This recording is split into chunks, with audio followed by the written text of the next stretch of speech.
No doubt you're sitting down around the table and looking at a few of those financial options as we head into the new year, and no better expert to chat with than Dan Gitter here from Greenstone Farm Credit Services. Dan, talk a little bit about your role when it comes to agriculture. I work as a financial services officer, which is really just another name for a loan officer. I work primarily with large dairy.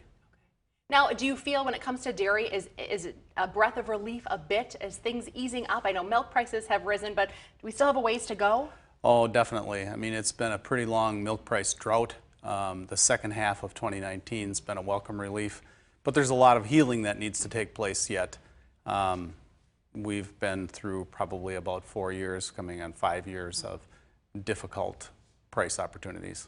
And do you find there was a lot of things farmers had put off that maybe they're starting to look at trying to rebuild some of those operations? Yes, there's everything from accounts payable to deferred capital repairs, deferred capital expenditures. Yeah, there's a lot of things that they have put off, but the priority list, I think, would put at the top helping take care of those folks that help carry them through this time. What does the current lending market look like? Are interest rates decent? Where are we at? Interest rates are really pretty favorable. We're able to offer some longer term fixed rates. Those are attractive right now. Rates have come down a bit.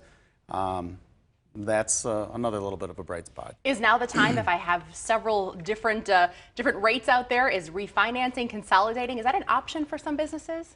Yes. Depending upon the circumstances, there may be other priorities that would trump interest rates. The accounts payable that we talked about, or capital needs that they have. Consolidating some of those existing debts is certainly can be advantageous to cash flow. And like we mentioned earlier, interest rates provide us with an opportunity to do that today. Let's talk about transitions, whether it is retirement or a new generation of the family taking over at the farm. How can your expertise help with that? Well, we are involved in a long-term relationship with most of our customers.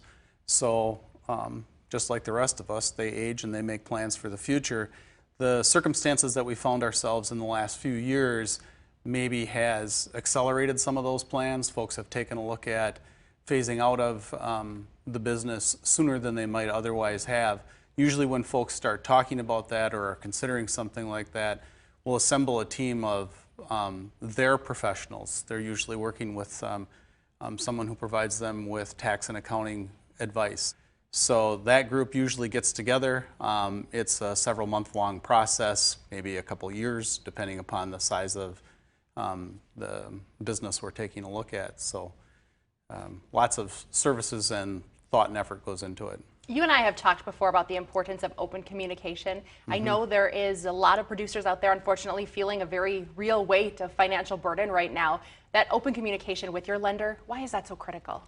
I think that a lot of times if folks don't take the time to have that communication, they assume the worst. Having discussions, even though they might be uncomfortable, even though there might be some conclusions that you come to that aren't what you want to have happen, it's far better to have it out on the table and be discussing it. It relieves all of that pressure of the unknown reaction that you think you're going to get from your lender or from the other folks that you work with. Just a whole lot healthier environment. As we close in on that new year, if you had one piece of advice for the folks that are listening, what would it be? Continue to do what they've been doing.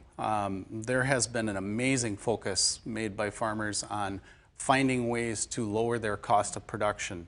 I hate to use the word efficient because they work awfully hard. There's a lot of hours put in, and to tell someone they need to be more efficient is kind of a tough pill to swallow sometimes. But they have. They've found ways to produce 100 pounds of milk and a higher quality product. That's how they've survived this.